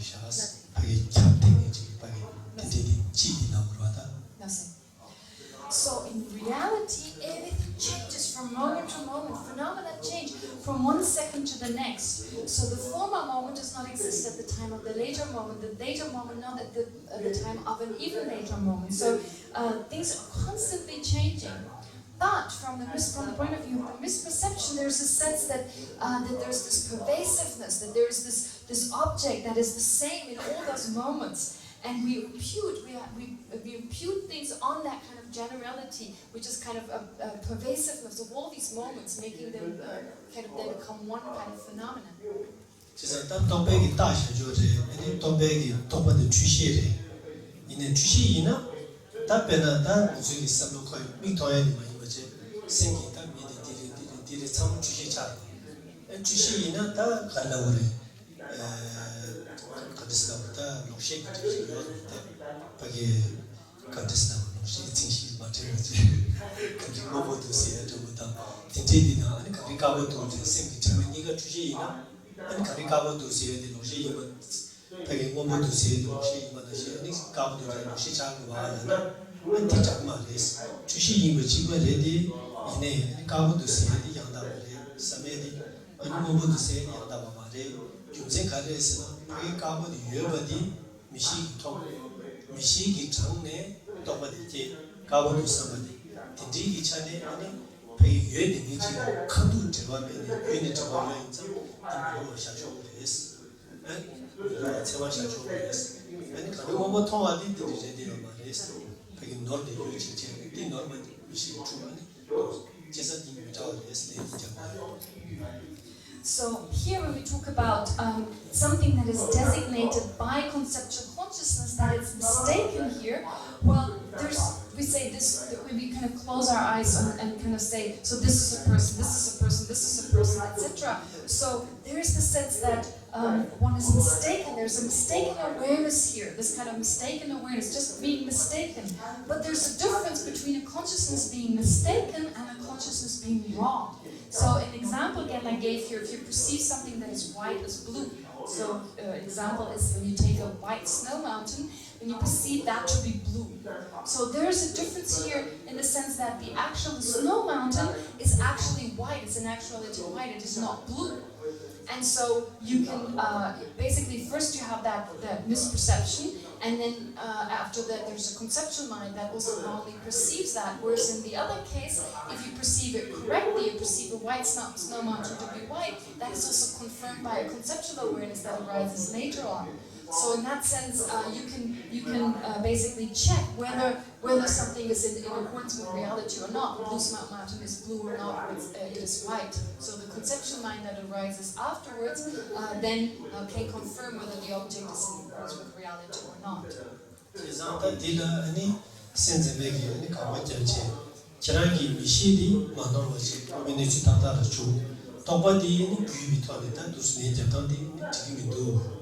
그래서 미시디 배경을 비는 단단한 바 중대유나 로 배는 둘째로 도도지 다잖아 도도지나 디기니 고민의 시간은 이거든 미시디 찌찌지 미시디 지마지 통에 처럼이 나고요 디 둘째제디 순나가 때딩이 나오라 때딩이 둘째제디 이나니 통만 와서 차라리래 아니 제제디 마이가 수석화되려면 제제의 파비는 소마세지 수석도 왔어 제상다 파견이 순나가 때딩이 그것이 디유는 받은 계기도 없으니 받은 땅이 미시디의 주시를 했을 때 그렇게 가면 또 미시디의 주시를 했을 기지들이 뭔데 센서블이요. So from the point of view of the Chitta Madra school, so from the point of view of the Chitta Madra school, so let's say you have an eye consciousness and you perceive something with this eye consciousness. And then later on, there's a conceptual mind. So the conceptual mind is checking what does that eye consciousness actually perceive. So first of all, whatever you perceive, if you have these, you could ask like, what is it that you perceive? Is this a composite of particles?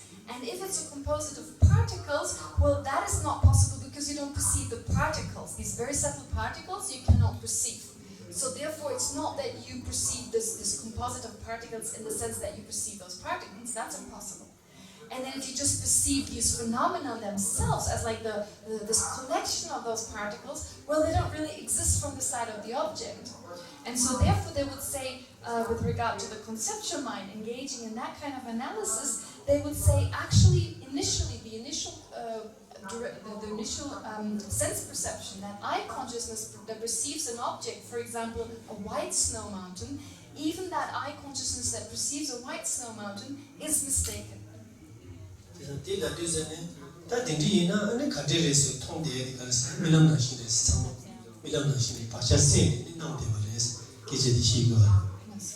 So then, from the point of view of the Chittamatra, if that eye consciousness perceiving the white snow mountain is mistaken, well, how does it really exist? How does the snow mountain exist? Why is that a mistaken mind? And the answer is that this eye consciousness is just like a dream consciousness.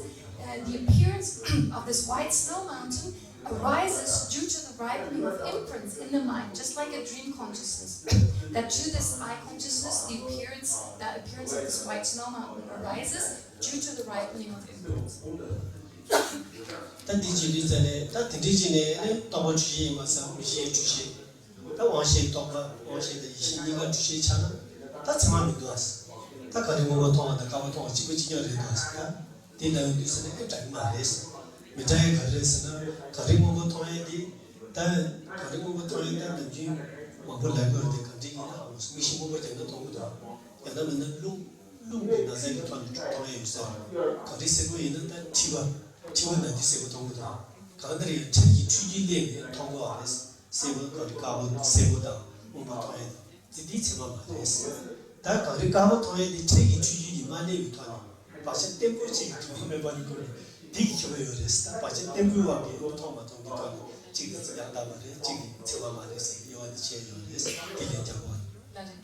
So if that's the case, if you say that the conceptual mind is mistaken, and then also come to the conclusion that the sense consciousnesses, they're also mistaken, well then all the awarenesses you ordinarily use, they're all mistaken. So how can you differentiate? How can you differentiate between a blue snow mountain and a white snow mountain? Aren't they all mistaken awarenesses? And the answer again like this is, well, with respect to a blue snow mountain, so a blue snow mountain, if that appears to a mind, that's a wrong kind of appearance in the sense that, well, again, I said, like, for example, you can put on sunglasses. If you put on sunglasses, you perceive the glow. If it's a blue-tinted glass, then you perceive the white snow mountain as blue. Or Gela says maybe sometimes through the energy winds in the body, if those are getting mixed up as a result of that, one may perceive also colors there which don't exist. Or as another example, if you suffer from jaundice, the white mountain may appear to be yellow. So anyhow, the reason for why this appearance arises is due to temporary mistakes. There are temporary kind of conditions, such as the glasses, etc., which give rise to that appearance. So therefore, from the Chittamatra school point of view, they talk about imprints that are kind of influenced by that temporary mistake, and then imprints which are correct, where the appearance is actually correct, in the sense that in the first case, where there's a temporary mistake, the mountain appears to be blue, whereas the imprints that are in accordance with reality, when they ripen, there's the appearance of a white snow mountain. So this is the explanation from the point of view of the Chittamatra school, differentiating between these imprints ripening.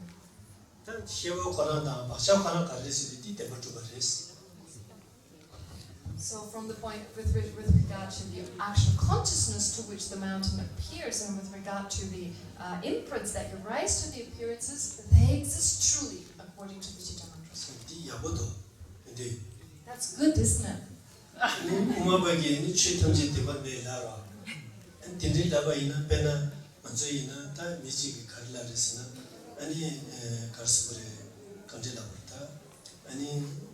today besanta phagelde shas michi da bra ta lamsa bichela ani mishana ji ta dikyaze res la vaina today besanta amale bachara so chetam ji zuba res la ya zuba re la nge de zuba re la ya ko zuba ba yin cha da chetam ji uwa ina dirwata uwa thonye chama zuba res ya thong zuba re la ve de zuba re la ani uwa de ge ya su te ba zuba re su lo So actually, from the point of view of the Madhyamika, for example, it is said that all phenomena lack true existence. Nothing exists truly. So therefore, everything exists deceptively. Everything is deceptive. So, for example, a person comes along and says, Gentukten Pesang is outside. Gentukten Pesang is outside, or he's over there. And then another person comes along and says, that's not true.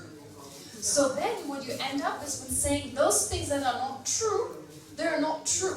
So the deceptive, that which is deceptive. So it's like it becomes true again. It's like minus minus plus.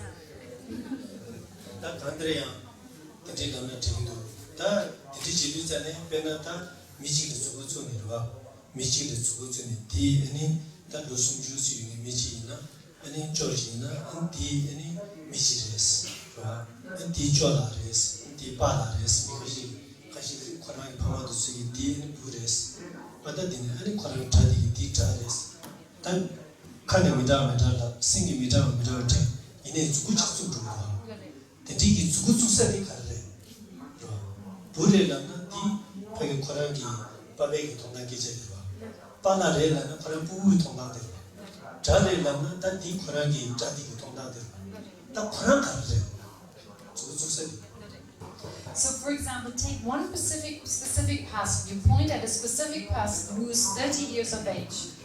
So you're saying this guy, this person.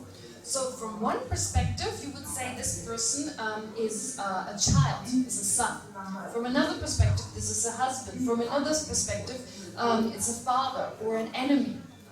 So this is something that comes from, well, it's a way of expressing, of describing this person. So it's a verbal expression and something that comes from the mind.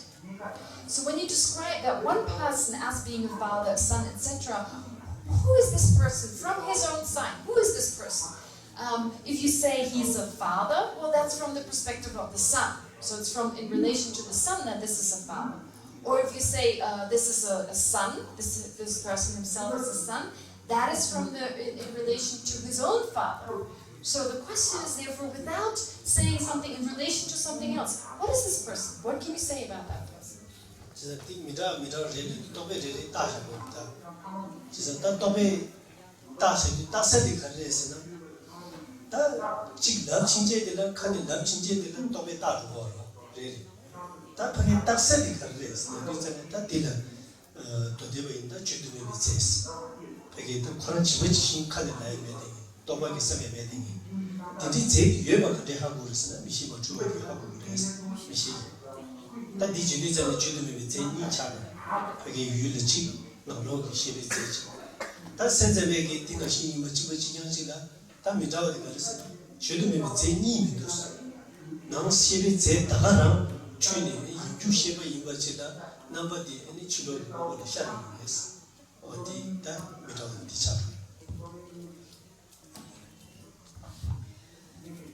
So here are these different perceptions of the father, the son, the husband, etc.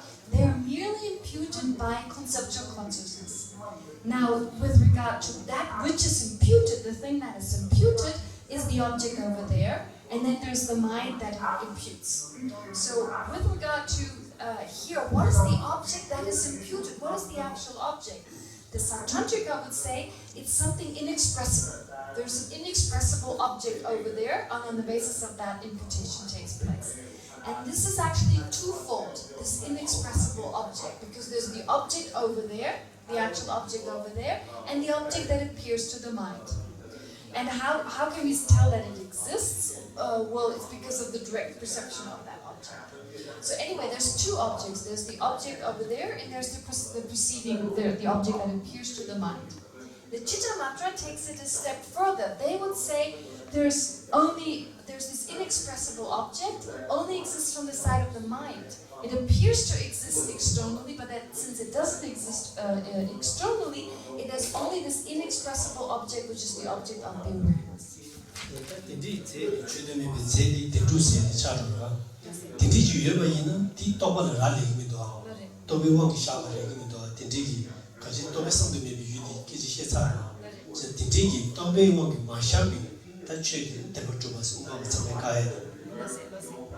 So this object, which which is not, it's inexpressible, it's something that cannot be taken to mind by a conceptual consciousness. That particular object is true existence. That is true existence from the point of view of what the Svatantrika and the Chitta explains. That is true existence, that object that is inexpressible, that cannot be taken to mind by conceptual mind, and it is that which the higher school, the Madhyamika, negates.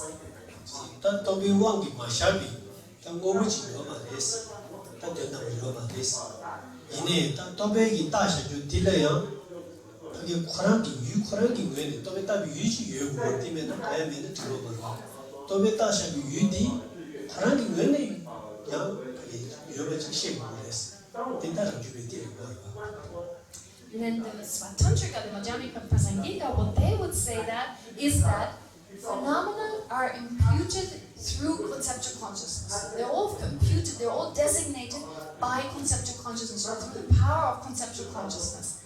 However, they must exist nonetheless from their own side. So even though they're designated or imputed by conceptual awareness, they still exist, they still have a mode of existence from their own side. So this is the Svatantrika view.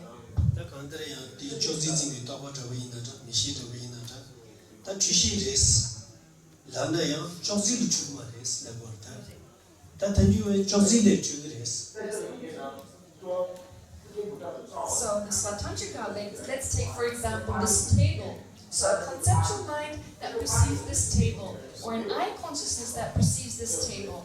The Svatantrika would say it is not mistaken with these two awarenesses are not mistaken with regard to the table. That's what the Madhyamika Svatantrika would say. Whereas the Madhyamika Prasangika would say the eye consciousness or the conceptual consciousness, they're mistaken with regard to the table.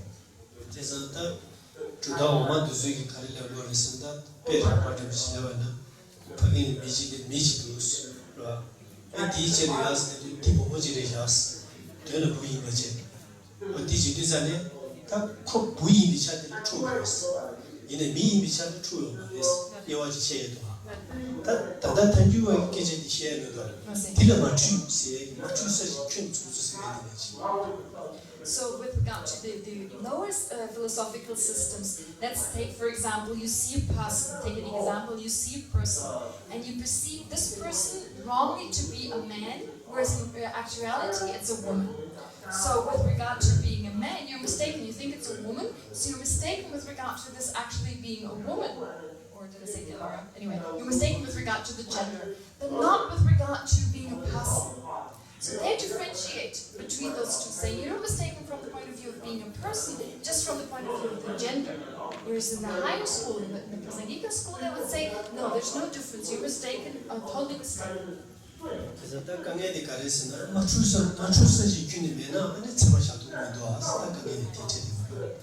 So the problem is here, without having a non-mistaken and being non-mistaken with regard to something, you cannot posit valid cognition.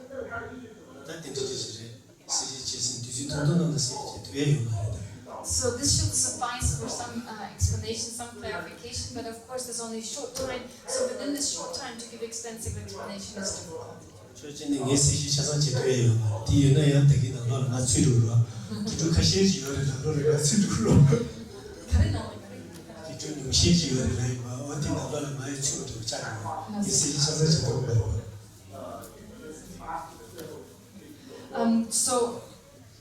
Therefore, from one, he can only explain like one perspective here. I can only give you this kind of one perspective, and he cannot give you all the explanation. If you were able to give you all the explanation, he would be one of those people that Genima Jensen said to be like these rare people that can give all the explanations.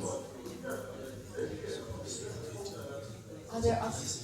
Okay, so the time is up. So tomorrow we have another review class. Tomorrow at the same time, same place, 1:30.